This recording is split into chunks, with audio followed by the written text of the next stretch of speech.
மார்த்தாள் இவருடைய வாழ்க்கையிலிருந்து நாம் 2 பாடங்களை கற்றுக்கொள்ளப் போகிறோம். இந்த செய்தியினுடைய தலைப்பு Mary's heart in the world of Marthas. மார்த்தாள்களின் உலகத்தில் மரியாளின் இருதயம். இந்த பகுதியை நாம் சிறு வயதிலிருந்து படித்திருக்கிறோம். இது நமக்கு பரிச்சயமான ஒரு பகுதி. ஆண்டவராகிய இயேசு கிறிஸ்து நேசித்த ஒரு குடும்பம் என்றால் இந்த குடும்பத்தை நாம் சொல்லலாம். அதனாலே மற்ற குடும்பங்களை ஆண்டவராகிய இயேசு கிறிஸ்து நேசிக்கவில்லை என்பது அர்த்தமல்ல. வேதத்தில் அது எழுதப்பட்டதனுடைய முகாந்திரம் நாம் அதிலிருந்து சில சத்தியங்களை கற்றுக்கொள்ள வேண்டும் என்பதற்காக. This morning we are going to study from the life of Mary and Martha under the title Mary's Heart in the World of Marthas.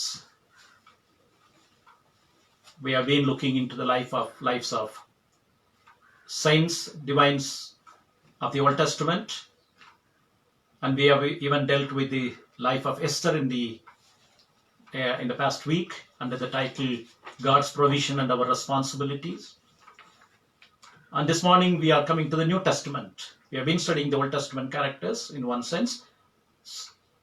Today, this morning we are going to look into the life of Martha and Mary in the New Testament, a beautiful home which Christ has loved during his sojourn on the earth.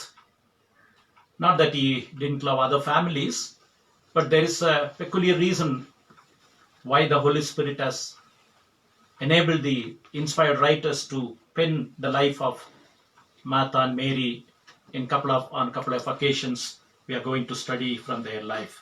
Mary's heart in the world of Marthas.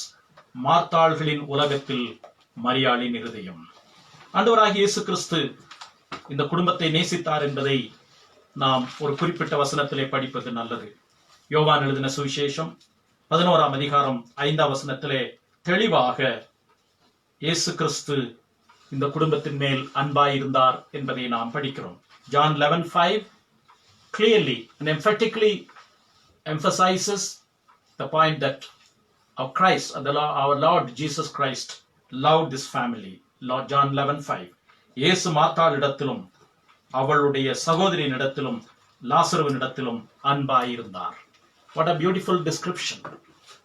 What an explanation. What a comforting word, soothing word for us this morning, that the second person of the Trinity, God, man, Jesus Christ, loved this family. And why it is written, he loves us too. இந்த வார்த்தை ஏன் எழுதப்பட்டிருக்கிறது என்றால் அவர்களுக்கு மாத்திரமல்ல, ஆண்டவராகிய இயேசு கிறிஸ்து நம்முடைய குடும்பத்தையும் நேசிக்கிறார் என்பதிலே நாம் இதை அறிந்து கொள்ளலாம். அது நமக்கு சொந்தமாக்கிக் கொள்ளலாம். மார்த்தாள் மரியாள் குடும்பத்தை ஆண்டவர் நேசித்தார். ஏறத்தாழ சுவிசேஷங்களிலே 6 முறை அந்த குடும்பத்தை விசாரித்திருக்கிறார், சென்றிருக்கிறார். அவர்களை பேசி அவர்களிடத்திலே கடவுளுடைய ராஜ்யத்தை குறித்து சொல்லிக் கொடுத்திருக்கிறார் என்று வேதவந்தர்கள் சொல்கிறார்கள். There are 6 different occasions in which there were encounters between Christ, the Messiah, and this particular family. லாசருவை ஆண்டவர் உயிரோடு எழுப்பினதை நாம் அறிந்திருக்கிறோம்.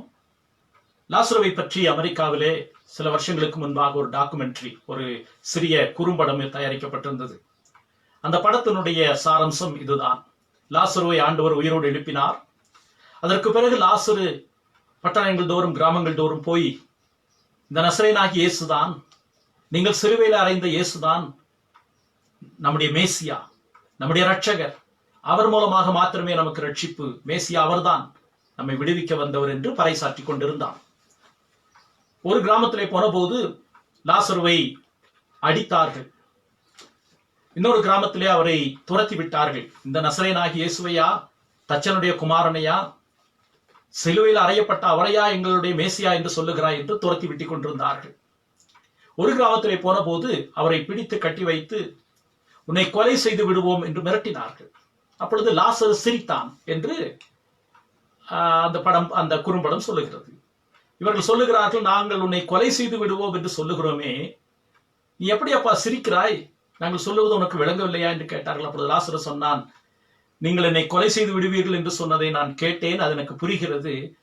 எனக்கு அதை பற்றி கவலை இல்லை. ஏனென்றால் நான் ஏற்கனவே செத்து போனவன். நான் கல்லறையில் இருந்துதான் நான் வெளியே வந்தவன். இதற்கு மேலே நீங்கள் எதையும் செய்ய முடியாது. ஏற்கனவே நான் மரணத்தை ருசித்து விட்டேன். இதற்கு மேலே நீங்கள் ஏதாவது எனக்கு செய்ய முடியுமா? என் ஆண்டவருக்காக நான் அதையே பார்த்து விட்டேன். ஆகவே நான் சிரிக்கிறேன் என்று சொன்னான். There was a documentary in the recent past in US about the life of Lazarus when he was raised up from the grave. He went around preaching and teaching that Christ is the Messiah. He is the one who died on the cross on our behalf to purge our sins.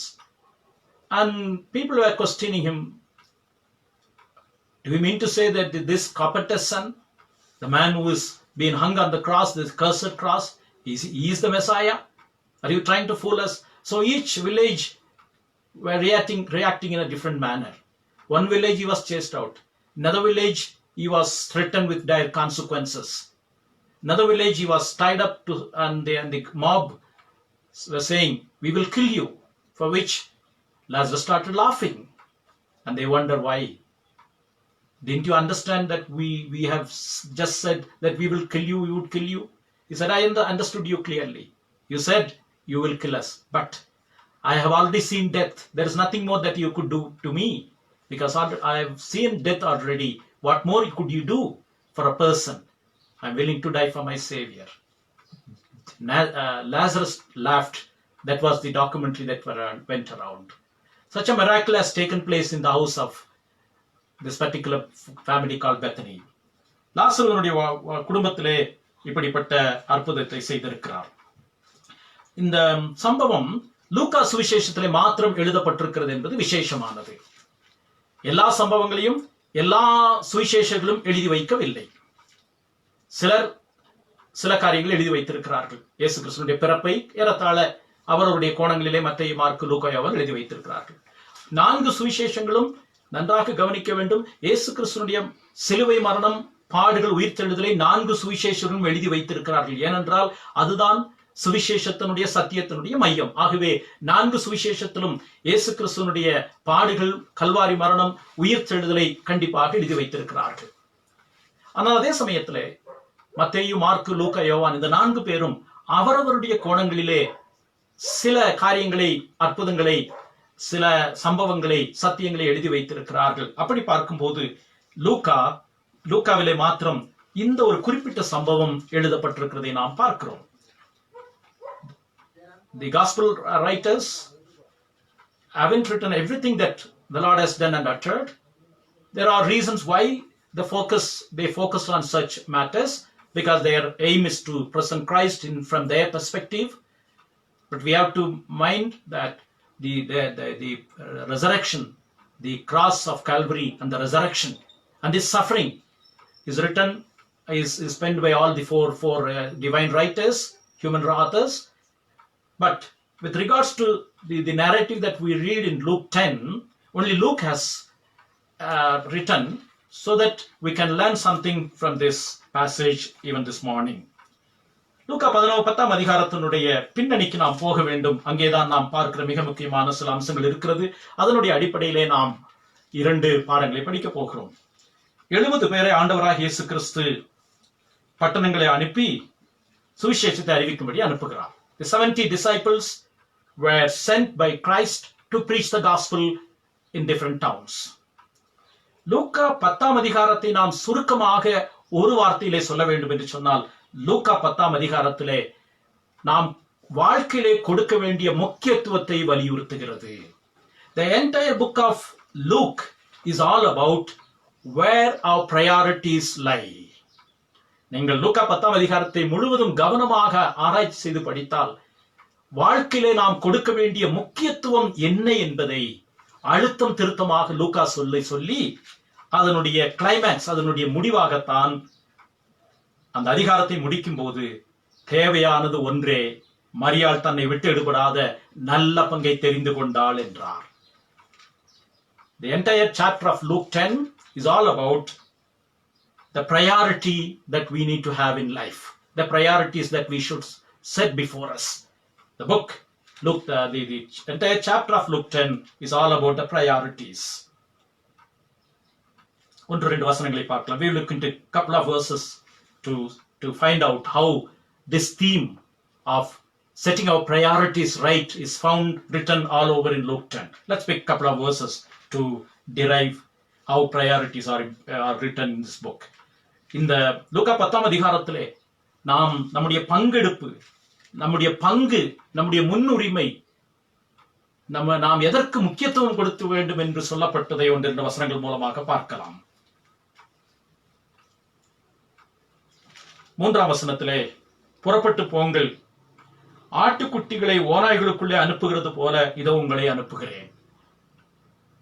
I am sending you as sheep among the wolves.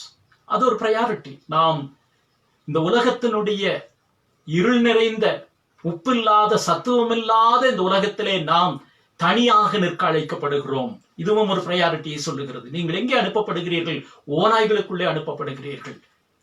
Where have you been sent? You have been sent among the wolves, which means there is a separation, there is a preference, the priority that we need to have, that we are sent not to the sheep and good people in one sense, but we are sent to be a witness among darkness and the rest of it.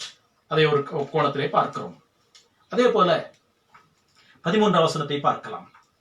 ஆண்டவர், கோரோசின் பட்டணமே உனக்கு ஐயோ, Bethsaida பட்டணமே உனக்கு ஐயோ, உங்களில் செய்யப்பட்ட பலத்த செய்கைகள் தீருவிலும் சீதோனிலும் செய்யப்பட்டிருந்ததானால் அப்பொழுதே ரெட்டுடுத்தி சாம்பலில் உட்கார்ந்து மனம் திரும்பி இருப்பார்கள். அப்ப ஆண்டவர் இந்த இடத்துல என்ன சொல்லுகிறார்? கோராசின் பட்டணத்திலும் பெத்சாயிதா பட்டணத்திலும் ஆண்டவர் பலத்த செய்கைகளை செய்தார். ஆனால் அது தீருவிலும் சீதோனிலும் செய்யப்பட்டிருந்ததானால் அவர்கள் மனம் திரும்பி இருப்பார்கள். அப்படி என்றால் இங்க இடத்துல பிரையாரிட்டியை பார்க்கிறோம். முக்கியத்துவம் எதற்கு என்று சொல்லப்படுகிறது? இங்கே செய்யப்பட்ட காரியங்களை அங்கே செய்திருந்தால் அவர்கள் மனம் திரும்பி இருப்பார்கள். இதிலே முக்கியத்துவத்தை பார்க்கிறோம். என்ன முக்கியத்துவம்? ஆண்டவர் பலத்த கிரியைகளை செய்கிறார். நம்முடைய வாழ்க்கையிலே நன்மைகளையும் அதிசயங்களையும் அனுதினமும் செய்கிறார். ஆனால் எதற்கு முக்கியத்துவம்? ஆண்டவர் என்ன சொல்லுகிறார்? கோரசின் பட்டணமும் சரி, பெத்சாயிதா பட்டணமும் சரி, பலத்த கிரியைகளை பார்த்தது. ஆனால் அவர்கள் மிக முக்கியமாக கவனிக்க வேண்டிய மனம் திரும்புதலை அவர்கள் ஏற்றுக்கொள்ளவில்லையே. அதை தீருவிலும் சீதோனிலும் செய்யப்பட்டிருந்ததானால் அவர்கள் ரட்டுறுத்தி அவர்கள் என்ன செய்திருப்பார்கள்? மனம் திரும்பி இருப்பார்கள். மாத்திரமல்ல, 16ஆம் வசனத்தை பார்க்கலாம். சீஷரை நோக்கி, உங்களுக்கு செவி கொடுக்கிறவன் எனக்கு செவி கொடுக்கிறான், உங்களை அசட்டை பண்ணுகிறவன் என்னை அசட்டை பண்ணுகிறான், என்னை அசட்டை பண்ணுகிறவன் என்னை அனுப்பினவரை அசட்டை பண்ணுகிறான். 16ஆம் வசனத்திலே மறுபடியும் யாருக்கு முக்கியத்துவம்? நீங்கள் ஒருவேளை சுவிசேஷத்தை சொல்லும் போது உங்களை அசட்டை பண்ணினால் நீங்கள் கவலைப்பட வேண்டாம். உங்களை அசட்டை பண்ணினால் என்னை அசட்டை பண்ணுகிறார்கள் என்று அர்த்தம். The priority lies elsewhere. They are not despising you, the messengers, but they despise me and the one who has sent me. Look at the priorities. மறுபடியும் 20ஆம் வசனம் ஒரு ஆச்சரியமான வசனம். 17ஆம் வசனத்திலே அந்த 70 பேரும் சந்தோஷத்தோடு திரும்பி வந்து உம்முடைய நாமத்தினாலே பிசாசுகளை துரத்துகிறோம் என்று சொன்னார்கள். பிசாசுகள் எங்களுக்கு கீழ்ப்படுகிறது என்று சொன்னார்கள். 20ஆம் வசனம், ஆகிலும் ஆவிகள் உங்களுக்கு கீழ்ப்படுகிறதற்காக நீங்கள் சந்தோஷப்படாமல் உங்கள் நாமங்கள் பரலோகத்தில் எழுதியிருக்கிறதாக சந்தோஷப்படுங்கள் என்றார். மறுபடியும் அந்த முக்கியத்துவத்தை பார்க்கிறோம். எதற்கு முக்கிய பங்கு என்று பார்க்கிறோம். இவர்கள் திரும்பி வந்து நாங்கள் ஆவிகளை துரத்தினோம், அவர்கள் எங்களுக்கு கீழ்ப்படுகிறது என்று சொன்னார்கள். அதற்கு நீங்கள் சந்தோஷப்பட வேண்டாம்.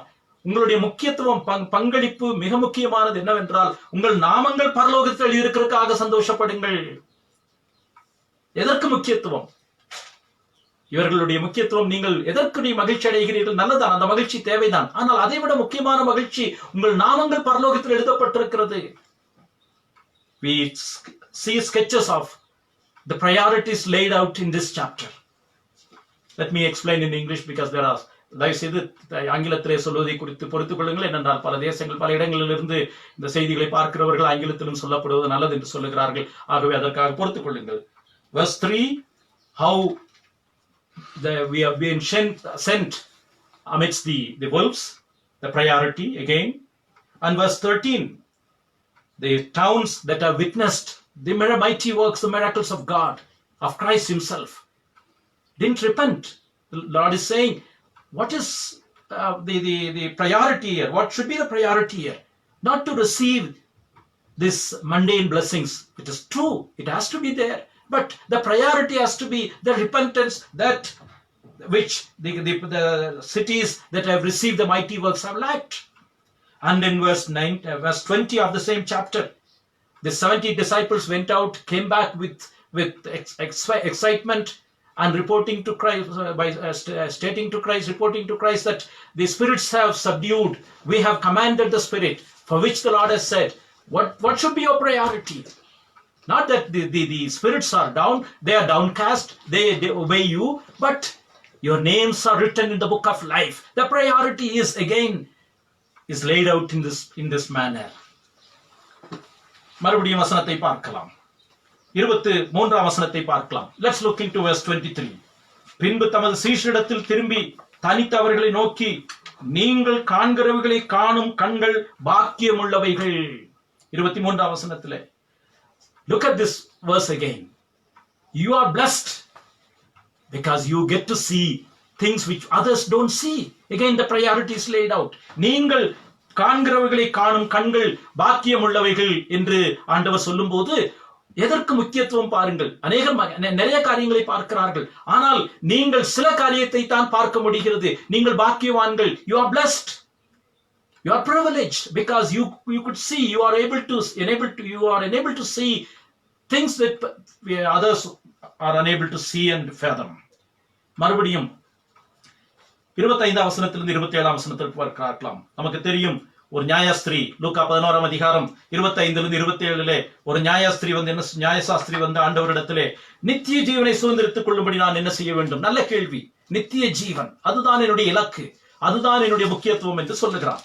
ஆனால் அவன் கேட்கிற கேள்வி, ஆண்டவர் நியாயப்பிரமாணத்தில் என்ன வாசிக்கிறாய் என்று கேட்கிறார். லூக்கா 11:27 நாம் பார்க்கிறோம், அவன் பிரயோஜனமாக உன் தேவனாய் கர்த்தரிடத்தில் முழு இதயத்தோடும் முழு ஆத்துமாவோடும் முழு பலத்தோடும் முழு மனதோடும் சிந்தையோடும் அன்பு கூர்ந்து உன்னிடத்தில் அன்பு கூறுவது போல பிறனிடத்திலும் அன்பு கூறுவாயாக என்று எழுதியிருக்கிறது என்று சொன்னார். The priority again. மறுபடியும் முக்கியத்துவத்தை பார்க்கிறோம். உன் தேவனாய் கர்த்தரிடத்தில் முழு இதயத்தோடும் முழு ஆத்துமாவோடும் முழு பலத்தோடும் முழு மனதோடும் அன்பு கூறுவாயாக, உன்னிடத்தில் அன்பு கூறுவது போல பிறனிடத்திலும் அன்பு கூறுவாயாக. மறுபடியும் எதற்கு முக்கியத்துவம்? அதை ஆண்டவர் என்ன சொன்னார்? நீ இதை செய் என்று சொன்னார். நீ போய் அதை செய், ஏனென்றால் இதுதான் முக்கியத்துவம் என்று சொல்லிவிட்டாய். நியாயப்பிரமாணத்தை அவன் சுருக்கி சொல்லிவிட்டான், அருமையாக சொல்லிவிட்டான். நியாயப்பிரமாணத்தில் என்ன எழுதியிருக்கிறது என்று கேட்ட பொழுது அவன் 10 கற்பனைகளையும் சொல்லவில்லை. மாறாக ஆண்டவர் நியாயப்பிரமாணத்தை சுருக்கி முக்கியமாக எதை சொன்னாரோ அதை சொல்லிவிட்டான். In this instance, the man who is well versed in law of the Old Testament approached Christ with the question, what should I do to inherit the kingdom of God? And the Lord said, what is written in the law? And he is precise, and he is exactly right by saying, love your God with all your heart, mind and soul and spirit. Love others as you love yourself. He was absolutely right in his response, and that is a priority that the Lord himself has said at some other occasion, that love your God with all your heart, mind and soul and spirit, by which you will not commit adultery, you will not steal, you will not give false witness, and you will not be doing things that are prohibited, which is contrary to the nature of God. The priority is again explained in this manner. இப்படி நாம் இந்த அதிகாரம் முழுவதிலும் அதை பார்க்கிறோம். அதே போல 38ஆம் வசனத்திலிருந்து 30ஆம் வசனத்திலிருந்து 37ஆம் வசனம் வரைக்கும் அந்த நல்ல சமாரியன் என்ற சம்பவத்தை பார்க்கிறோம். அந்த நல்ல சமாரியன் சம்பவத்திலும் முக்கியத்துவம் எது என்றதை நாம் பார்க்கிறோம். அந்த வார்த்தைகளை கவனிப்போம். ஒரு மனிதன் குற்றுயிராய் கிடக்கிறான். அப்பொழுது 31ஆம் வசனத்திலே தற்செயலாய் ஒரு ஆசாரியன் வந்தார். நன்றாக கவனிப்போம். தற்செயலாய் அவன் வந்தான். அவனை பார்த்து விலகி போனான். அவன் என்ன நினைக்கிறான்? என்னுடைய வேலை இது கிடையாது. தற்செயலாய் வந்தவன் அங்கே நின்று அவனுக்கு குற்றுயிராயிருந்தவனுக்கு உதவி செய்திருக்கலாம். ஆனால் இது என்னுடைய வேலை இல்லை, இதை நான் செய்தால் நான் தீட்டு உள்ளவன் ஆகிவிடுவேன் என்று ஓதிவிட்டான். 32ஆம் வசனத்திலே அந்தபடியே ஒரு லேவினும் வந்தான். அவனும் தற்செயலாய் வந்தான். அந்தபடியே என்கிற வார்த்தை இந்த இடத்திலே மூல பாஷையிலே அவனும் தற்செயலாய் வருகிறான். தற்செயலாய் வந்தான். லேவின் அவனை பார்த்து அவனை விட்டு அகன்று போகிறான். ஆனால் 33ஆம் வசனத்தை பார்க்கிறோம். பின்பு சமாரியன் ஒருவன் பிரயாணமாய் வருகையில், இவன் ஒருவன் தான் பிரயாணத்திலே வருகிறான். ஏதோ ஒரு வேலைக்காக போய் கொண்டிருக்கிறான். மற்ற 2 பேரும் தற்செயலாய் வந்தவர்கள். அவர்கள் அவனுக்கு உதவி செய்திருக்கலாம். ஆனால் அவர்களுடைய முக்கியத்துவம் பாருங்கள். எங்களுக்கு இது முக்கியத்துவம் கிடையாது. எங்களுக்கு நாங்கள் அப்படியே அலைந்து திரிவோமே தவிர, தற்செயலாய் நாங்கள் எங்கே நடப்போமே தவிர, எங்களுக்கு இது முக்கியத்துவம் கிடையாது என்று பக்கமாய் விலகி போகிறார்கள். ஆனால் இந்த மனிதன் பிரயாணமாய் வருகிறான். இந்த சமாரியர்கள் என்றால் யூதர்களுக்கு பிடிக்காது. இந்த சமாரியன் பிரயாணமாய் வருகிறவன், ஒரு குறிக்கோளோடு ஒரு திசை நோக்கி போய்கொண்டிருக்கிறவன் அந்த இடத்துல வந்தபோது இந்த மனிதனை கண்டு மனதுருகி, அந்த வார்த்தையை கவனிப்போம், 33ஆம் வசனத்திலே மனதுருகி கிட்ட வந்து அவருடைய காயங்களை கட்டி, அடுத்த பகுதியிலே பார்க்கிறோம், அங்கே ராத்திரியிலே தங்குகிறான். ஒரு நாள் அங்கே தங்குகிறான். மறுநாளில் 35ஆம் வசனத்திலே தான் புறப்படும் போது 2 பணத்தை கொடுக்கிறான். நான் திரும்பி வருவேன், மறுபடியும் இவரை வந்து விசாரிக்க போகிறேன், அதுல ஏதாவது செலவு ஏற்பட்டால் அதை நான் கொடுக்க ஆயத்தமாய் இருக்கிறேன். இந்த மனிதனுடைய முக்கியத்துவத்தை பாருங்கள். அவன் செலுத்தின கவனத்தை பாருங்கள். இவன் பிரயாணமாய் போனவன்.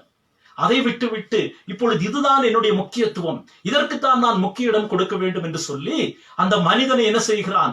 கூட்டிக் கொண்டு போய் சத்திரத்திலே சேர்க்கிறான், பணம் கொடுக்கிறான். அந்த ராத்திரியில அவனோடு தங்கிவிட்டான். என்னெல்லாம் வசனம் தெளிவாக சொல்லுகிறது, பராமரித்தான். 34ஆம் வசனத்திலே, 35ஆம் வசனத்திலே மறுநாளிலே இருந்து புறப்பட்டு போகிறான். சத்திரக்காரனிடத்திலே மறுபடியும் உத்தரவாதம் கொடுக்கிறான், நான் திரும்பி வருவேன், எதையாவது செலவழித்தால் நான் திரும்பி தருவேன். தன்னுடைய பணத்தை, தன்னுடைய நேரத்தை, தன்னுடைய சக்தியை முழுமையாக அவன் செலவழிக்கிறதை பார்க்கிறோம். முக்கியத்துவத்தை பார்க்கிறோம். In the account of Good Samaritan we read verse 31, by accident this priest crossed the man who was in dire states. He was brutally assaulted and he is lying in the pool of blood. He needs help, and by accident, look at the word in our script, in our Bible, how it's described. He came by accident, but he left. He didn't do anything. The second person, the Levite, did the same thing. He came accidentally, he was there. He could have helped him. He could have given the priorities to help him out. But that man also shrugged his responsibilities. And look at verse 35, beautifully it portrays in the scriptures. There was a certain man, a Samaritan, on a journey. He was on a journey, maybe on a business tour, maybe to visit somebody, but definitely he was on a tour. He was on a mission. But he made sure that this man is looked after. And he stayed with him overnight. And then he says, he is giving an assurance to the innkeeper that he would come back and rectify and pay back the bills that owe him. Look at the priorities that man is setting. He's on a journey. Right to Luke 10, we see the priorities laid out in a beautiful manner. இன்னொரு வார்த்தையும் நாம் இந்த லூக்கா 10ஆம் அதிகாரத்தில் கவனிக்க வேண்டும். இந்த லூக்கா 10ஆம் அதிகாரம் பிரயாணத்தை பற்றி சொல்லுகிறது. 10ஆம் அதிகாரம் 3ஆம் வசனத்தை பாருங்கள், நீங்கள் புறப்பட்டு போங்கள். அதே போல 8ஆம் வசனத்திலே நீங்கள் ஒரு பட்டணத்திலே பிரவேசிக்கும் போது மறுபடியும் ஒரு பிரயாணத்தை சொல்லுகிறார். 10ஆம் வசனத்திலே யாதொரு பட்டணத்தில் நீங்கள் பிரவேசிக்கும் போது மறுபடியும் பிரயாணம்.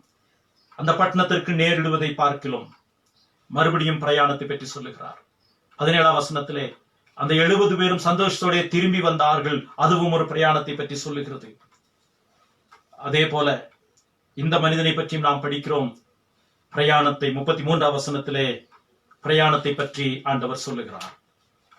38ஆம் வசனம் இப்பொழுது நாம் பார்க்கிற பகுதிக்கு வருவோம். 38-42 வரைக்கும் தான் நாம் இந்த 2 பாடத்தை படிக்க போகிறோம். 38ஆம் வசனம் எப்படி ஆரம்பிக்கிறது? பின்பு அவர்கள் பிரயாணமாய் போகையில். Luke 10 is about the priorities which is linked to our journey. முக்கியத்துவம் என்பது வாழ்க்கையிலே ஒரு பிரயாணத்திற்கு ஒப்பிடப்படுகிறது.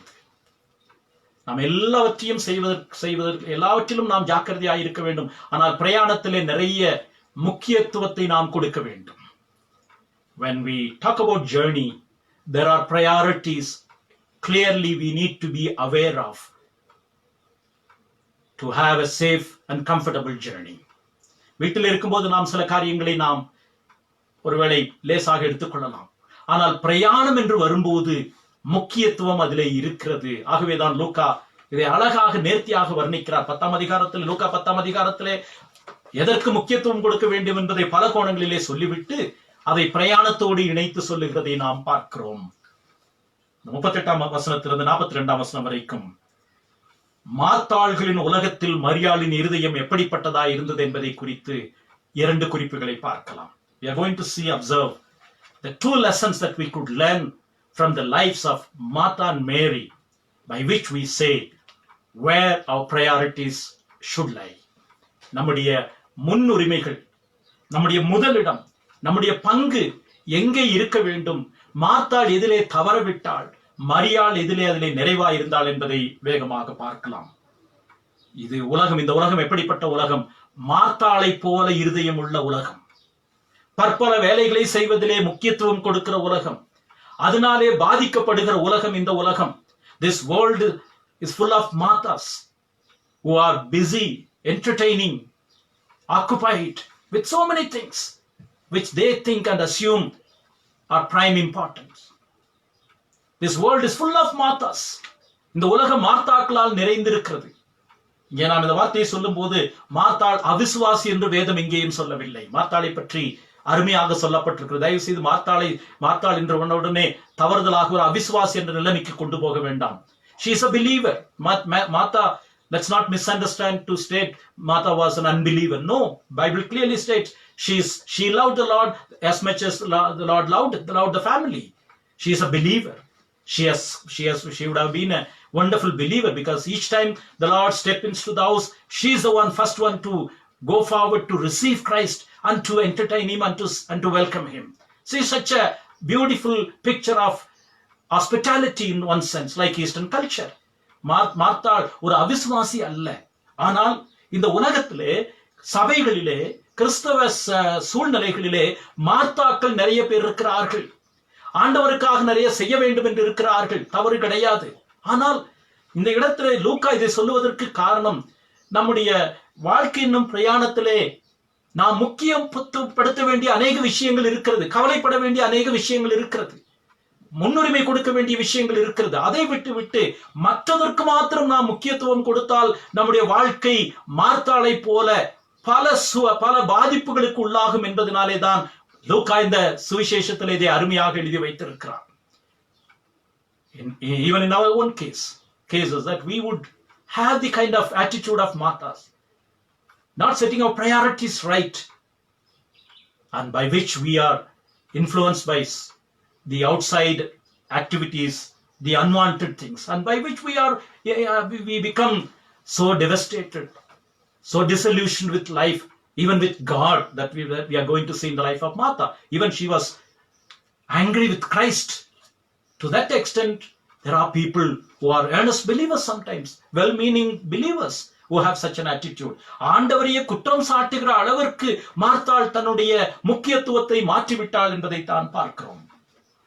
மார்த்தாள் மரியாள் வாழ்க்கையிலிருந்து நாம் கற்றுக்கொள்கிற 2 பாடங்கள்.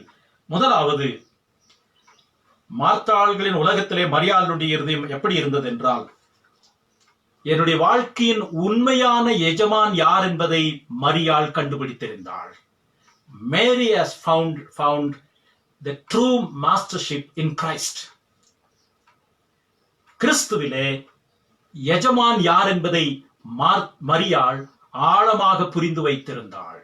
மார்த்தாளோ எஜமான் இயேசு கிறிஸ்து என்பதை அறிந்திருந்தால் ஆழமாக அவள் புரிந்து கொள்ளவில்லை. இந்த இடத்திலே தான் அந்த நல்ல பங்கு வித்தியாசம் வருகிறது. மரியாள் இயேசு கிறிஸ்துவிலே தன்னுடைய எஜமான் எப்படிப்பட்டவர், தன்னுடைய எஜமான் யார் என்பதை ஆழமாக அறிந்து வைத்திருந்தாள். என்னுடைய எஜமான் கர்த்தர் என்பதை அறிந்து வைத்திருந்தாள். மார்த்தாள் அதை புரிந்து கொள்ளவில்லை. 38-39 வசனங்களை பார்க்கலாம். பின்பு அவர்கள் பிரயாணமாய் போகையில் அவர் ஒரு கிராமத்தில் பிரவேசித்தார். அங்கே மார்த்தாள் என்னும் பெயர் கொண்ட ஒரு ஸ்திரீ அவரை தன் வீட்டிலே ஏற்றுக்கொண்டாள். அவளுக்கு மரியாள் என்னப்பட்ட சகோதரி இருந்தாள். அவள் இயேசுவின் பாதத்திலே உட்கார்ந்து அவருடைய வசனத்தை கேட்டுக் கொண்டிருந்தாள். மார்த்தாளோ பற்பல வேலைகளை செய்வதில் மிகவும் வருத்தம் அடைந்தாள்.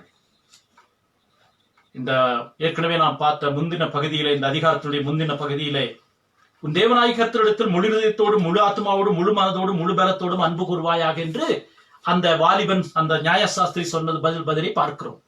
கடவுளிடத்திலே அன்பு கூறு போறது, அந்த வார்த்தைகளை தெளிவாக கவனிக்கலாம். 27ஆம் வசனத்திலே, உன் முழு இருதயத்தோடும் உன் முழு ஆத்மாவோடும் உன் முழு பலத்தோடும் உன் முழு சிந்தையோடும் அன்பு கூற வேண்டும். You have to love God, give priority to your master with all your heart, mind, body, soul and spirit. உன் முழு சிந்தை, உன் முழு பலம் என்று சொல்லும் போது உன்னுடைய எனர்ஜி, அதனுடைய சரீரத்தினுடைய எனர்ஜி. இங்கே மரியாளை பொறுத்தளவிலே தன்னுடைய பலத்தை வேறு இடத்திலே செலுத்திக் கொண்டிருந்தாள். With Martha, her strength is being used elsewhere. Yes, we accept that she was entertaining. She is in the kitchen because the word she was in the kitchen. The original, she was not in the kitchen. The diakon, that word in verse 40. Diakon is the word. Servanthood, that's recorded again referred to in Acts chapter 6. பந்தி விசாரிப்பு என்று சொல்லப்படுகிறது. அப்போஸ்தலர் 6ஆம் அதிகாரத்திலே நாங்கள் பந்தி விசாரிப்பு செய்யக்கூடாது என்று சொல்லும் போது அதோடு சேர்ந்த டயக்கன் என்கிற வார்த்தை அது ஓரளவிலே பராமரிக்கிற சமைக்கிற வேலையோடு சம்பந்தப்பட்டது. பந்தி விசாரிப்பு என்று சொல்லப்படுகிறது. மார்த்தாளை பொறுத்த அளவிலே முழு இருதயத்தோடும் முழு பலத்தோடும் கர்த்தரை நேசிக்கவில்லை. முழு இருதயம் இருந்திருக்கலாம், ஆனால் கர்த்தரை நேசிப்பதற்கு முழு இருதயத்தோடும் முழு ஆத்மாவோடும் முழு பலத்தோடும் முழு சிந்தையோடும் அதை செய்ய வேண்டும்.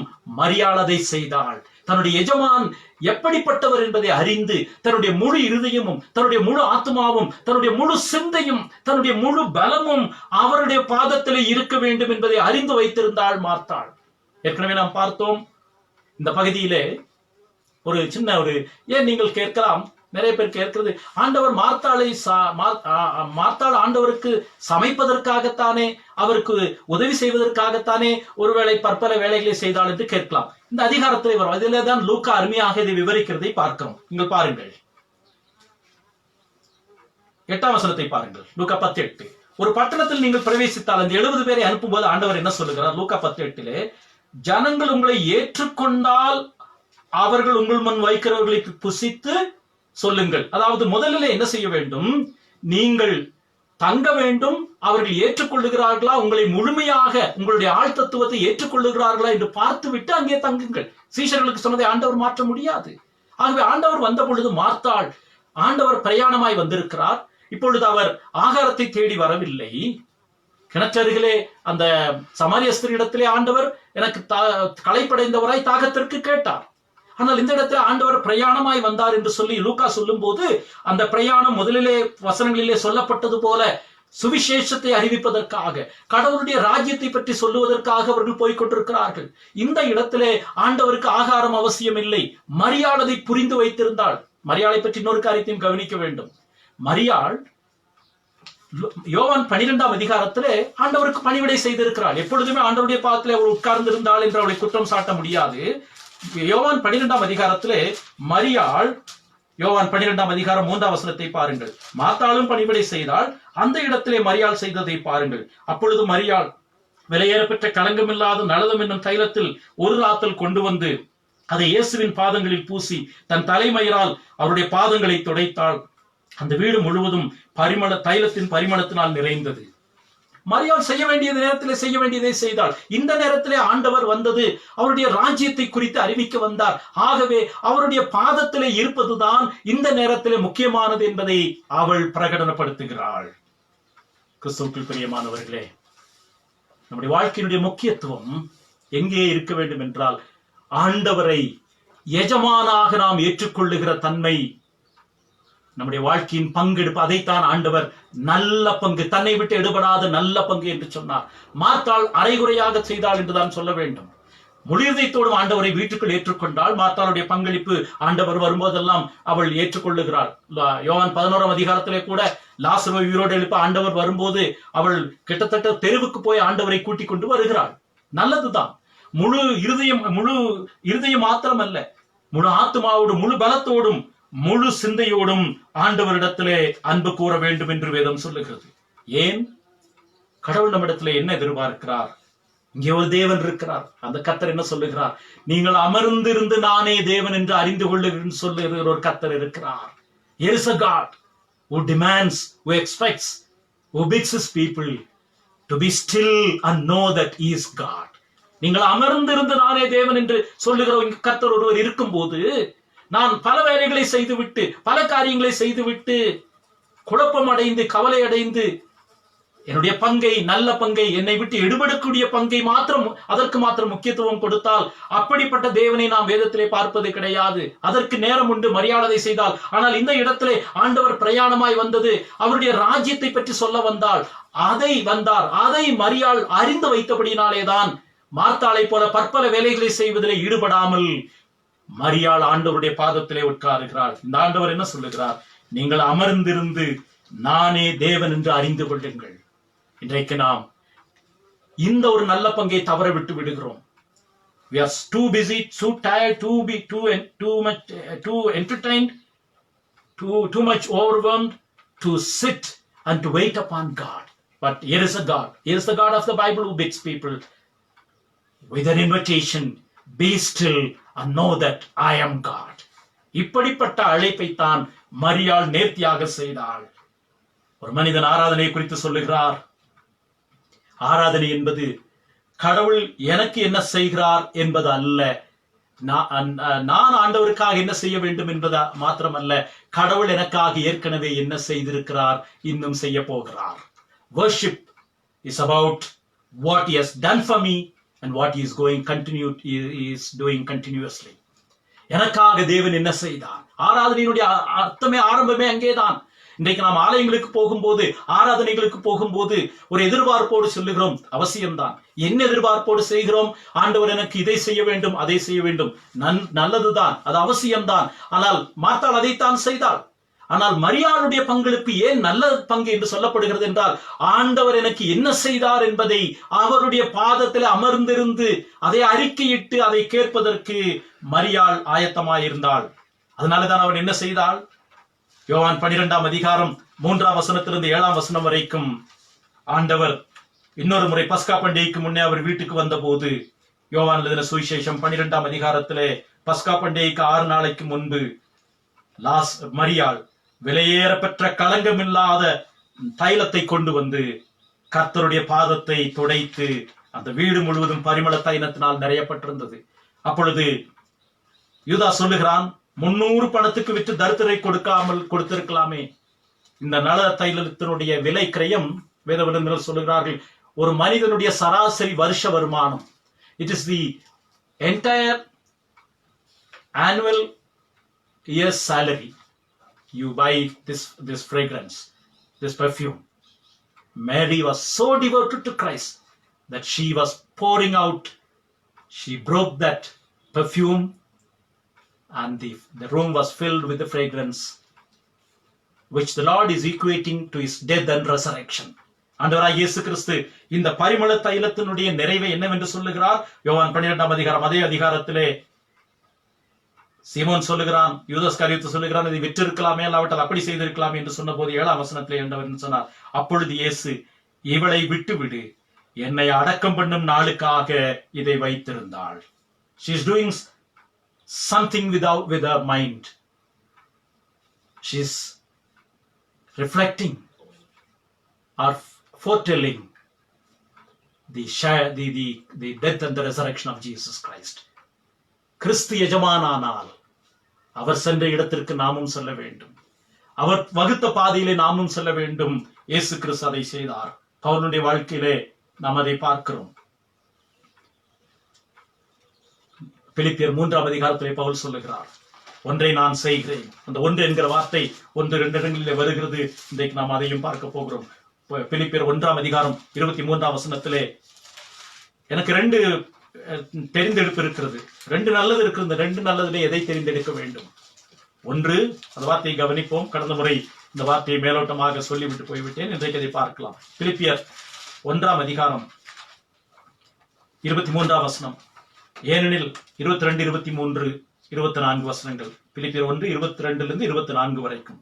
ஆகிலும் சரீரத்தில் பிழைத்திருக்கிறதுனாலே என் கிரியைக்கு பலன் உண்டாயிருப்பதால் நான் தெரிந்து கொள்ள வேண்டியது என்னதென்று அறியேன். ஏனெனில் இவ்விரண்டினாலும் நான் நெருக்கப்படுகிறேன். தேகத்தை விட்டு பிரிந்து கிறிஸ்துவுடனே கூட இருக்க எனக்கு ஆசை உண்டு. அது அதிக நன்மையாயிருக்கும். அந்த வார்த்தையை பாருங்கள். 23ஆம் வசனத்துடைய கடைசி வார்த்தை, அதிக நன்மையாயிருக்கும். 24ஆம் வசனத்தை பாருங்கள். அப்படி இருந்தும் நான் சரீரத்தில் தரித்திருப்பது உங்களுக்கு அதிக அவசியம். அதிக நன்மை 23ஆம் வசனத்துடைய கடைசி வார்த்தை, 24ஆம் வசனத்துடைய கடைசி வார்த்தை அதிக அவசியம். It's too good, too useful. இந்த ரெண்டிலே நான் எதை தெரிந்து கொள்ள வேண்டும்? இரண்டு நன்மையிலே எதை தெரிந்து கொள்ள வேண்டும்? மார்த்தாள் நன்மையை தெரிந்து கொண்டால் உண்மைதான். ஆனால் அதை விட சிறப்பான நன்மையை மரியாள் தெரிந்து கொண்டால், ஆண்டவரை எஜமானாக அவள் முழுமையாக ஏற்றுக்கொண்டபடியினாலே, அவர் பிரயாணமாய் வந்தவர் கடவுளுடைய ராஜ்யத்தை சொல்லுகிறார். ஆகவே நான் முழு இதயத்தோடும் முழு ஆத்மாவோடும் முழு பலத்தோடும் என்னுடைய சரீரத்தையும் நான் அடக்கி உட்கார்ந்து இருக்கிறேன். இதைத்தான் மரியாள் செய்தாள். நான் முதலாவது வேதபாகம் வாசிக்க கேட்ட சங்கீதம் 27 சங்கீதம் 4 வசனத்தை பார்க்கலாம். சங்கீதக்காரன் தாவீது அருமையாக சொல்லுகிறார். தாவீது அரசன் என்பது நமக்கு தெரியும். அவன் சொன்ன வார்த்தை சங்கீதம் 27:4, கர்த்தரிடத்தில் ஒன்றை நான் கேட்டேன், அதையே நாடுவேன். நான் கர்த்தருடைய மகிமையை பார்க்கும்படியாகவும் அவருடைய ஆலயத்தில் ஆராய்ச்சி செய்யும்படியாகவும். எத்தனை நாள்? நான் என் ஜீவனுள்ள நாளெல்லாம் கர்த்தருடைய ஆலயத்தில் தங்கி இருப்பதையே நாடுவேன். One thing I have sought after the Lord, which I will not leave till my last breath, which is to see his glory, to be in his presence. கர்த்தருடைய ஆலயம் என்று சொல்லும்போது அவர்கள் எருசலேம் தேவாலயத்தை வாஞ்சார்கள். To be in his presence, to behold his glory and to be satisfied by that. கடவுளுடைய மகிமையை பார்த்து நான் திருப்தி அடைய வேண்டும். டேவிட் லிவிங்ஸ்டன் ஆப்பிரிக்காவிலே இருண்ட கண்டத்திலே போய் ஊழியம் செய்தார். அவர் ஒரு பெரிய மருத்துவராக ஆகக்கூடிய வாய்ப்பு இருந்தது. அவரை மிஷனரியாக போகிறேன் என்று சொல்லுவது நிறைய பேர் பைத்தியக்காரன் என்று சொன்னார்கள். இங்கிலாந்திலே நீ சம்பாதிக்கலாம், ஸ்காட்லாந்திலே சம்பாதிக்கலாம், பெரிய எதிர்காலம் இருக்கிறது என்று சொன்னார்கள். அவன் டேவிட் லிவிங்ஸ்டன் ஆப்பிரிக்காவுக்கு போனான். அங்கே போன போது விசுவாசிகள் கிடையாது, நரமாம்ச பட்சினிகள், மனிதர்களை சாப்பிடுகிறவர்கள். அவர்கள் மத்தியிலே சுவிசேஷத்தை சொல்லி தினந்தோறும் எழுந்திருக்கும் போது டேவிட் லிவிங்ஸ்டனுடைய ஜெபம் காலையிலே அதிகாலையில் எழுந்தவுடனே, ஆண்டவரே இன்றைக்கு உம்முடைய மகிமையை காட்டும், உம்முடைய மகிமையினுடைய ஒரு சிறு பகுதியை காட்டும், நான் பிழைத்துக் கொள்ளுகிறேன். David Livingstone ministered among the cannibals in the jungles of Africa, destined to be a famous surgeon, leading surgeon. He disowned that, went into Africa, into the jungles to preach the gospel of Christ. And each morning he would get up early in the morning to pray. Lord, show me your glory, a bit of your glory this morning, that I will live and I will die for you. David Livingstone இருதயத்தை இங்கிலாந்துடைய மகாராணி எடுத்து வர சொல்லும் போது அந்த ஜனங்கள் ஒத்துக்கொள்ளவில்லை. அவர் சரீரத்தை எடுத்து போங்கள், அவருடைய இருதயத்தை இங்கே புதைத்து விடுங்கள், ஏனென்றால் அவருடைய இருதயம் இங்கே இருந்தது, சரீரத்தை வேண்டும் என்றால் எடுத்துக்கொண்டு போங்கள் என்று சொன்னார். எஜமானாக மரியாள் ஏற்றுக்கொண்டாள். அதுதான் தன்னை விட்டு எடுபடாத நல்ல பங்கு. இந்த நலதம் என்னும் தைலத்தினுடைய அடையாளத்தை பார்த்தோம். இந்த காலையிலே நாம் கற்றுக்கொள்ள வேண்டிய மரியாளுடைய வாழ்க்கையிலிருந்து மார்த்தாளுடைய வாழ்க்கையில், இந்த ரெண்டு விசுவாசிகளுடைய வாழ்க்கையில் நாம் கற்றுக்கொள்ளுகிற முதல் பாடம், மரியாள் ஆண்டவரை எஜமானாக முழுமையாக அங்கீகரித்துக் கொண்டாள். She believed and taken in the Lord as his master, completely and wholly, to love with all our heart, mind, soul and body. நாம் இருதயத்தில் எப்படி செய்யலாம்? முழு பலத்தோடு செய்கிறோமா, சிந்தையிலே செய்கிறோமா என்பதை கவனிக்க வேண்டும். இரண்டாவது, லூக்கா 10 அதிகாரம் 40 வசனம் 41 வசனத்தை பார்க்கலாம். Let's go back to Luke 10 again, the second lesson that we can learn from the lives of Martha and Mary, which is, the first one was that Mary has taken in the Lord as his master. His mastership is taken in. Number 2, Luke 10:23, she has understood the concept of servanthood. ஊழியம் செய்வது என்றால் என்ன, அடிமை என்றால் என்ன, அல்லாவிட்டால் பணிவிடை செய்வது என்றால் என்ன என்பதை குறித்து மரியாள் தான் அறிந்து வைத்திருந்தாள். Only Mary has understood the true concept of servanthood, not Martha. At the superficial level, we get a picture that Martha has more of a heart of a servanthood, but it is Mary who has understood and enacted or implemented the concept of servanthood, biblical servanthood. மார்த்தாள் தான் ஒருவேளை நாம் அந்த இடத்திலே வேலையாள் என்று நினைத்தோம், ஆனால் மரியாள் தான் உண்மையான வேலையாளினுடைய அர்த்தம் என்பதை கற்றுக் கொடுத்தாள். நான் போனதிலே பார்த்தோம், மரியாள் முதலாவது எஜமானாக ஆண்டவரை ஏற்றுக்கொண்டாள். அதில் ஒரு ஆச்சரியம் இருக்கிறது, இங்கே அதை நாம் இணைத்து படிக்கலாம். மார்த்தாள் சத்தம் போடுகிறாள். 40ஆம் வசனத்தை பாருங்கள். மார்த்தாளோ பற்பல வேலைகளை செய்து மிகவும் வருத்தம் அடைந்து ஆண்டவரிடத்தில் ஆண்டவரே, நான் தனியே வேலை செய்யும்படி என் சகோதரி என்னை விட்டு வந்திருக்கிறதை குறித்து உமக்கு கவலை இல்லையா? எனக்கு உதவி செய்யும்படி அவளுக்கு சொல்லும் என்றாள்.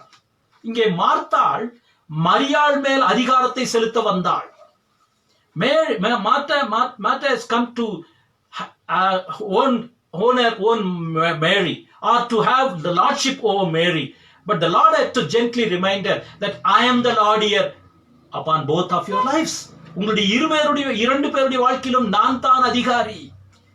மார்த்தாளுக்கு மரியாள் மேலேயோ மரியாளுக்கு மார்த்தாள் மேலேயோ அதிகாரம் கிடையாது. நான் தான் மார்த்தாளுக்கும் அதிபதி, மரியாளுக்கும் அதிபதி. ஆண்டவர் சொன்ன பதில் அதுல தான் விளங்குகிறது. மார்த்தாளே, மார்த்தாளே, 41ஆம் வசனத்தை பார்க்கலாம். நீ அநேக காரியங்களை குறித்து கவலைப்பட்டு கலங்குகிறாய். மரியாள் மேல் மார்த்தாவுக்கு அதிகாரம் கிடையாது. She has misunderstood the concept of master, who is the master, and she has misunderstood the concept of servanthood.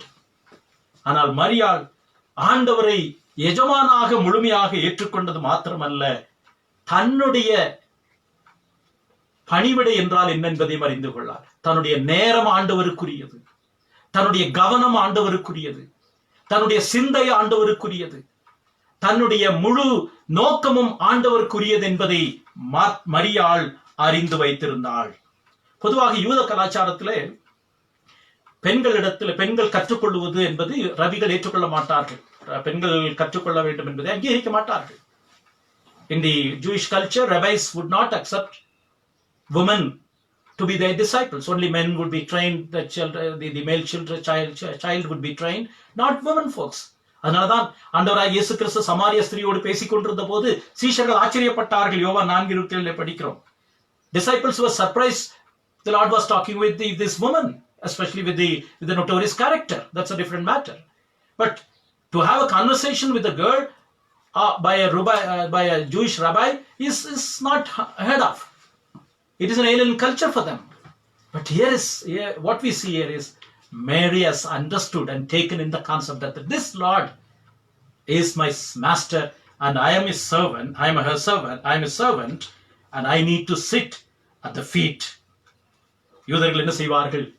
நான் புறஜாதியானாய் பிறக்கபடியாதனாலே உமக்கு நன்றி என்று சொல்லுவான். நான் பெண்ணாய் பிறக்காதபடினாலே நன்றி என்று சொல்லுவான்.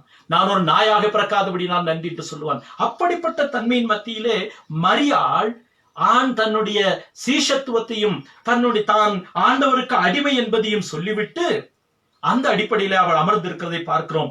மார்த்தாளோ உண்மையான பணிவிடை என்பதை மேல்போகாக காட்டினாலே அல்லாமல் உள்ளார்ந்த பிரகாரம் அவள் பணிவிடையை காண்பிக்கவில்லை. What we see here is Martha, the one who appears to be doing things as a servant, in effect, in true sense, she was displaying the characteristic, the qualities of a servant, because she is coming and shouting at the Lord. She is unhappy with Mary. In fact, she was not even concentrating in her own work in kitchen. Probably she was not able to concentrate. She was neither here nor there. இங்கே மரியாள் உட்கார்ந்து கர்த்தருடைய வசனத்தை கவனமாய் கேட்டுக்கொண்டு இருந்தாள். அருமையாக இருக்கிறது. அவள் வார்த்தைக்கு உட்கார்ந்து வசனத்தை கேட்டுக்கொண்டிருந்தாள். Mary has shown the servant heart, and she was devotedly sitting at the feet of Christ and listening to his word, the life-giving word that Jesus only could give. But Martha, distracted in the kitchen, where in the domestic affairs, she is neither there nor here. அங்கேயும் வேலை செய்யவில்லை, இங்கேயும் வேலை செய்யவில்லை. அங்கே இருந்து இதையும் கவனித்துக் கொண்டிருப்பாள். அவள் தன்னுடைய வேலை செய்கிற அதையும் பாதிதான் செய்து கொண்டிருப்பாள். இன்றைக்கு இப்படித்தான் சர்வன்ட்ஹுட் அல்லாவிட்டால் பணிவிடை என்பது போகிறது. நாம் முழு கவனத்தையும் முழு சிந்தையும் செலுத்த முடியாதபடி நம்முடைய சிந்தனைகள் சிதறடிக்கப்படுவதனாலே தான் ஆண்டவர் மார்த்தாளை பற்றி சொல்லுகிறார், நீ அநேக காரியங்களை குறித்து கவலைப்படுகிறாய். அவள் சமையல் அறையிலே சமையலைத்தான் அவள் பார்த்துக் கொண்டிருந்தாள். ஆனால் ஆண்டவர் சொல்லுகிற வார்த்தையில் நாம் என்ன படிக்கிறோம்? நீ அநேக காரியங்களை குறித்து கவலைப்படுகிறாய்.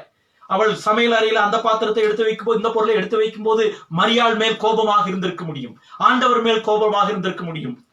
நம்முடைய சமையல் அறையில் என்ன நடக்கும் தெரியுங்களா? அப்படி கோபம் வந்தால் சத்தம் வரும் இல்லைங்களா? பெரிய பாத்திரங்கள் எல்லாம் உருண்டோடுகிறதை நாம் பார்த்திருக்கிறோம். அதனால்தான் ஆண்டவர் சொன்னார், சத்தம், நீ அநேக காரியங்களை குறித்து கவலைப்பட்டு கலங்குகிறாய். ஆனால் மரியாளை பொறுத்தளவிலே ஆண்டவருடைய பாதத்திலே வந்து அவருடைய வார்த்தையை கேட்டுக்கொண்டிருந்தாள்.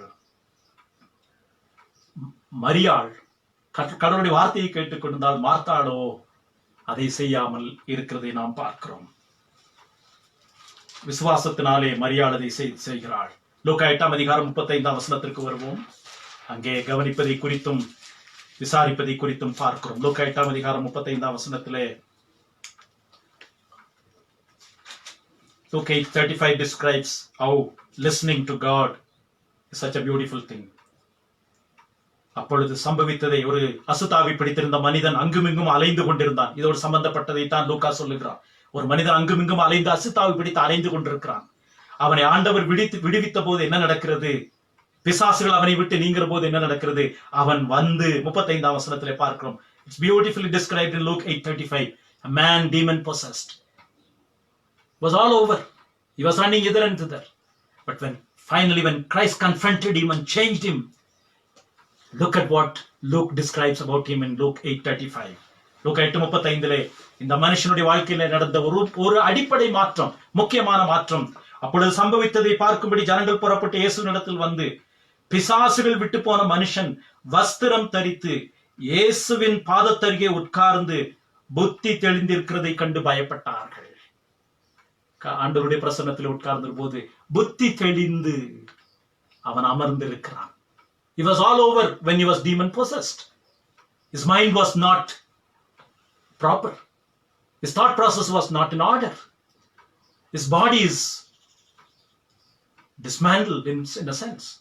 Now when he came to the feet of Christ, he was sitting and listening, and his mind was completely free from the worries of various nature.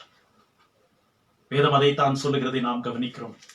Pavul சொல்லுகிற இன்னொரு முக்கியமான ஒன்றை நான் தேடுகிறேன் என்பதை பார்க்கலாம். பிலிப்பியர் 3ஆம் அதிகாரம் 9ஆம் வசனத்திலிருந்து பவுல் சொல்லுகிறார், அதற்கு முன்பாக எனக்கு நிறைய லாபங்கள் இருந்தது. 7ஆம் வசனத்திலே, எனக்கு லாபமாயிருந்தவைகள் எவைகளோ அவைகளை கிறிஸ்துவுக்காக நஷ்டம் என்று எண்ணினேன். 11ஆம் வசனத்திலே, அவருக்காக எல்லாவற்றையும் நஷ்டம் என்று விட்டேன், குப்பையுமாக எண்ணுகிறேன்.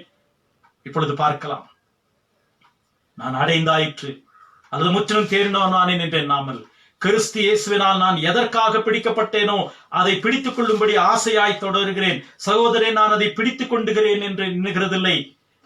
லூக்கா 10ஆம் அதிகாரத்தில் சொல்லப்பட்ட வார்த்தையின்படி ஒன்று செய்கிறேன், ஒரு காரியத்தை நான் செய்கிறேன், பின்னானவைகளை மறந்து முன்னானவைகளை நாடி கிறிஸ்து இயேசுவுக்குள் தேவன் அழைத்த பரம அழைப்பின் பந்தய பொருளுக்காக இலக்கை நோக்கி தொடருகிறேன். இந்த மனிதன் பவுல் அதைத்தான் சொல்லுகிறான், என்னுடைய இலக்கை நோக்கி நான் தொடருகிறேன். That is servanthood. என்னுடைய இலக்கு, அதை தன்னுடைய சீஷத்துவத்தினுடைய அடையாளமாக பற்றி கொண்டார்.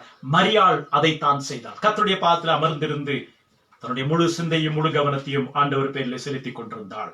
கடைசி வசனத்தை பார்த்து முடிக்கலாம். லூக்கா 10ஆம் அதிகாரம் 42ஆம் வசனம், தேவையானது ஒன்று, மரியாள் தன்னை விட்டு எடுபடாத நல்ல பங்கை தெரிந்து கொண்டாள். இந்த வார்த்தையை சொன்னது ஒரு நண்பர் அல்ல, தெரிந்தவர் அல்ல, உறவினர் அல்ல. இந்த அண்ட சராசரங்களையும் படைப்பதற்கு காரணமாயிருந்த ஆண்டவர் சொல்லுகிறார் மார்த்தாளை பார்த்து, மரியாளுக்கும் சேர்த்து அதை சொல்லுகிறார், நீ நல்ல பங்கை தெரிந்து கொண்டாள். மார்த்தாளே, மரியாள் தன்னை விட்டு எடுபடாத நல்ல பங்கை தெரிந்து கொண்டாள். Here is a beautiful word of not of a friend, of a brother or a relative or a close kinsman, but the one who has created, in whom the entire cosmos is created. He is telling Martha that, behold, Mary has chosen the best one, the one which cannot be taken away from her. நல்ல பங்கை தெரிந்து கொண்டாள். நல்ல பங்கு என்றால் இந்த நாளிலே நாம் படித்த பாடம். மார்த்தாள் மரியாளுடைய வாழ்க்கையிலே நல்ல பங்கு என்பது இயேசு கிறிஸ்து கர்த்தர் என்னுடைய எஜமான் என்று ஏற்றுக்கொள்ளுவது.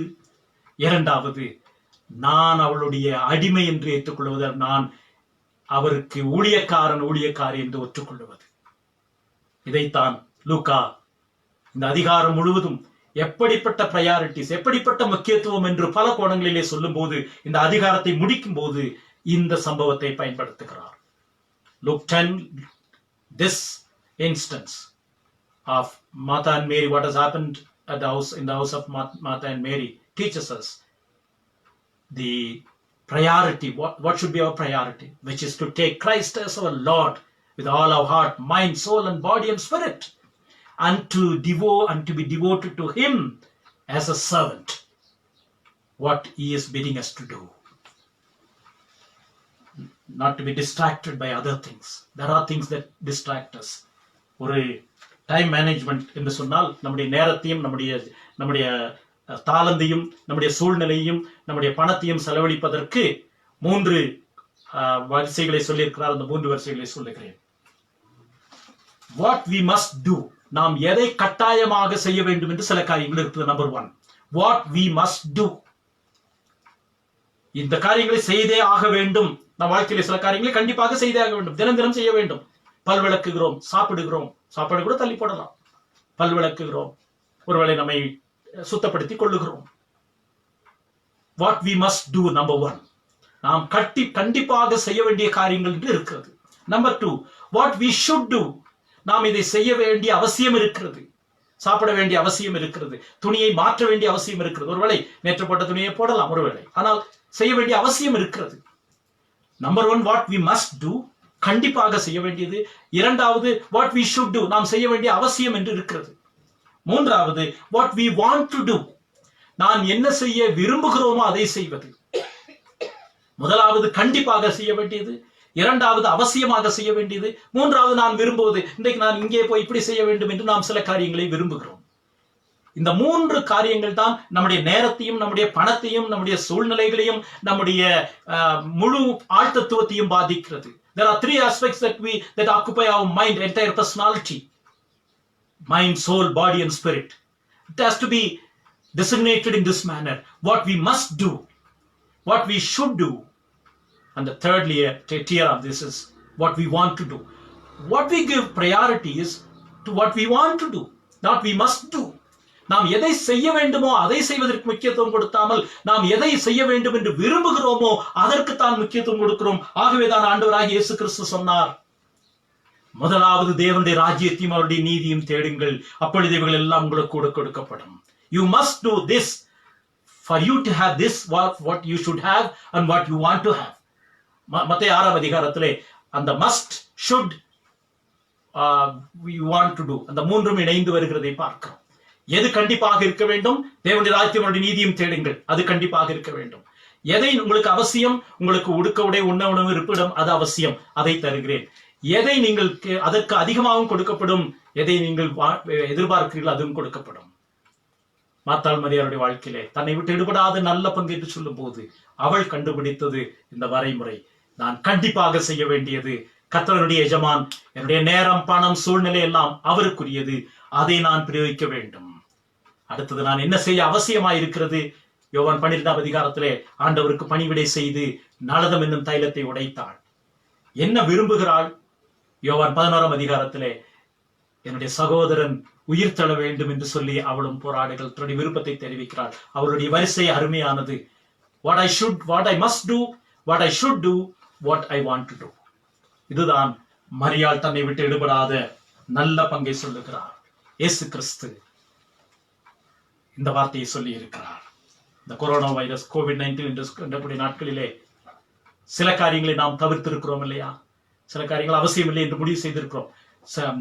சாதாரணமான சமயத்திலே இவைகள் எல்லாம் அவசியமாக இருந்ததெல்லாம் இன்றைக்கு நாம் குறைத்து இருக்கிறோம். இந்த கோவிட் காலங்களிலே what we want to do has become null and void now. We are doing only what we must do because the days are such that we have to prioritize our life. How much more we should do on a normal day as Christians, as believers. மற்ற நாட்களிலேயும் நம்முடைய வாழ்க்கை பரியந்தமும் நம்மை விட்டு எடுபடாத நல்ல பங்கை நாம் இந்த வகையிலே கண்டுபிடிக்க வேண்டும். மார்த்தாளும் விசுவாசி, மரியாள் அருமையான விசுவாசி. இந்த ஆசீர்வாதத்தை காண கர்த்தர் நமக்கு கிருபை செய்வாராக. ஆமென்.